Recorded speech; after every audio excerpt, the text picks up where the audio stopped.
Welcome back to Dynamics. Okay, so I checked and I don't think I'm going to be getting the Magic product to open for until next week. So next week I'll reset up the camera top down and do some more Magic opening. Um, should have some of the boxes from the last couple standard sets and just make like 6 videos or so out of those, and you guys could check those out. Get some Magic content out there. But for now, I've reset up the camera, and so let's go ahead and do a movie review because I have a couple movies that I've seen recently that I'd like to review.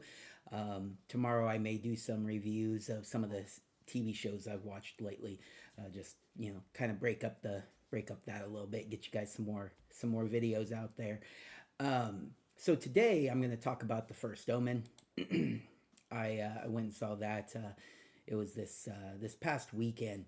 I saw that with my girlfriend Brandy. So usually I'll go and I'll check out a movie on my day off by myself, just kind of hang out at the movie theater, which isn't as awkward as you guys probably think. It's an enjoyable experience for me to just kind of be able to relax and just no one's around. Usually I watch it during the afternoon. No one else is in the theater half the time. And I enjoy that. But when I get the chance to go see it with my girlfriend or go with my brother's family or do a friends or family outing, that's a lot of fun too. But I do enjoy just checking out a movie, solo every now and then. So if you haven't ever done that and you think it's kind of weird, give it a try. You might like it. But if you're a guy and you're kind of in my age range or whatever or older, uh, probably don't want to go see the PG movies by yourself. That's a little awkward. Save those when you can take the kids with you. But other than that, going and seeing a horror movie by myself is a lot of fun. I enjoy that extra suspense of just being in there by myself and just watching a horror movie. But this one I had a great time watching it with Brandy, and so let's go ahead and take a look at it. Um, the First Omen is basically what you think it is. It's a prequel to the original Omen series. It definitely did make me want to go back and watch all the old Omen movies, which we'll see. They are really dated, but I enjoy movies from my childhood and from my younger days. So I'll probably still enjoy them, but it'll definitely be kind of a clash to go from watching this to watching some of the older ones. Although they did a really good job of keeping everything authentic, keeping everything more in line with doing like what's the word when they do just regular special effects. So it's not a lot of there's no CGI as far as I could tell. There may be a little bit in there, but I didn't notice it. It all seemed like authentic special effects. And the word's not going to come to me right now, but maybe later in the movie review it will. But okay, so I really did enjoy that aspect of it. There is quite a bit of gore in this movie, so if you're not into that, keep that in mind. But it is definitely a horror movie, so there's a lot of the suspense, a lot of the anticipation for what's going to happen. You have shots where they are shooting into a dark corner of a room, and you keep waiting for something to show up. I love that sort of stuff in horror movies, and there's a lot of that in this. So it's not just a gore fest, but they definitely take advantage of using the gore, using the standard special effects to do that. Okay, so who's in this movie? Um, it's amazing. Like the main cast is not huge stars, but let's go ahead and take a look at the main lady of the movie. Character's name is Margaret. Margaret is really how we would pronounce it, but she's in France, so they say it like differently. Um, I think they're in France, or are they in Italy? Mm. Eh, Let me see if I can figure that out here. I don't think it says. So keep in mind that you're going to see a lot of correlations between this movie and Immaculate. It's definitely there's a strong possibility these started out as the same movie. I don't know that for sure, obviously, but I've heard of things like that where they've taken a movie into a different direction, and then the original script writers, the original movie, decided to go ahead and make what they wanted to make. But anyways, there are definitely correlations between the two movies. It's an American who's rather young who wants to who wants to take the vows and become a nun and join a convent where they take care of somebody. In this movie, it's children. In Immaculate, it's more like a convalescence home where older nuns, where they're taking care of older nuns. um, so so you'll see a lot of correlations between the two, but this is 100% the better movie, um, and uh, and so just keep that in mind. Okay, so the main actress, her name playing Margaret or Marguerite, is Nell Tiger Free. I've heard the name before, so let's see what else she's been in. She was in Game of Thrones. Oh, okay. I think that's where I recognize her from. Myrcella Baratheon is who she played in Game of Thrones. Looks like she was only in about 6 episodes. And I'm trying to remember the character. I think I remember the character. She was in a movie called or a TV series called Servant for 40 episodes. So it looks like she was in there for a long time. A movie called Settlers, movie called Broken. None of those are really standing out to me as far as the movies. So let's see. Do I see any other movies that I recognize? No, doesn't look like it. Relatively new actress, but she had a lot of TV work. She did Game of Thrones, Too Old to Die Young, 6 episodes, and Servant for 40 episodes. So I would guess one of the main stars of that show. All right, she was good. She was really good in this movie. She played a lot of different, a lot. Wait, was she the daughter? Huh. Let me check something real quick. In Game of Thrones, how? All right. Going on a tangent. You guys know these movie reviews sometimes go on tangents. Let's see. Go back to her. Take a look. The character's name was Myrcella Baratheon. Here, let me pull up that name here in a different screen. Myrcella Baratheon. No, okay, so she played the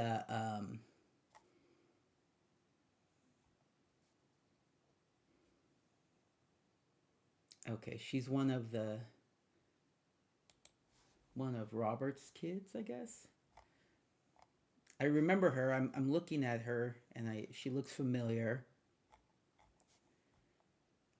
Anyways, okay, too far of a tangent. I will look into that later for my own knowledge, not for this movie review. Sorry about that. Tangents as they are. Okay, so we'll go back to the movie we were looking at. Okay, this is gonna be one of those really good movie reviews. Anyways, um, they also had Ralph Einstein, who you would definitely recognize. The name wasn't super familiar to me, but he's been in a ton of stuff. He was in The Witch. He was in The Green Knight. He was in The Creator. Let's see. He does looks like he does video game voiceovers and he reads for books. The Pope's Exorcist, I remember him from that. Oh wait, no, he was the voice of the demon. And then he was in the Willow TV series, the reboot. Yeah, so he's done a bunch of stuff. You'd recognize him. You'd recognize his voice. Great actor. Does a great job in this as Father Brennan. And yeah, Father Brennan is basically the priest that's trying to stop everything that's going on. All right, then we have Sonia Braga, played Sister Silva. We had Taufik Barhom as Father Gabriel. Pretty important roles. So, I mean, they're all kind of important. Let's see what he has not done anything else, so that's good. All right, we'll skip back. Let's see. We have Maria Caballero as Luz. What has she done? She looked really familiar too. The Longest Night, The Girl in the Mirror. Not sure what I know her from. but yeah, she was good in this. She played a fellow new sister, but there's a surprise with her character. But anyways, fellow new, she's gonna take the vows alongside Margaret's character. Charles Dance actually is in this movie for a short bit at the very beginning, which was actually surprising to me. Again, great actor, great in the role that he plays. Very surprised that it was such a brief cameo, but he's a big name, and so maybe they just got him for just a short little bit. Let's see, who else did we get like that? There was another, even like a bigger role uh, than um, than Charles Dance, but Bill Nighy played Cardinal Lawrence, and Bill Nighy's great. You would, well, Charles Dance you'd recognize from Game of Thrones. Also, Bill Nighy you'd recognize from the Pirates of the Caribbean movie, and but I think most people probably remember him. Let's see if I can find it here. Um, the vampire movies. Where'd it go? Most people probably remember him from I and those movies. The names are popping out of my head as well. Underworld, yeah. So he was in Underworld, Rise of the Lycans. I think he was in the first Underworld too. Let me see if I can find it here. He was Davy Jones in the Pirates of the Caribbean movies. He was, yeah, he's been in multiple Underworld movies.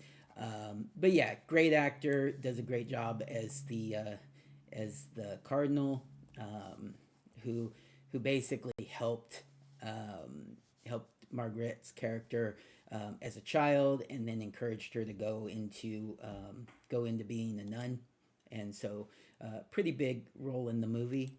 Let's see, who else do we got? We have, no, come on, go away. Smaller role, smaller role, smaller role.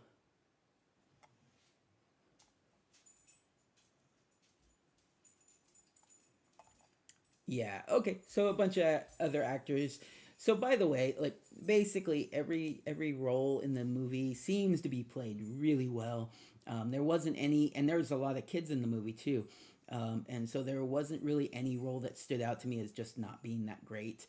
I had a good time with everybody's acting. I thought everybody played their roles well, and I think you would enjoy that too. So definitely give it a watch, even just to see the performances in this.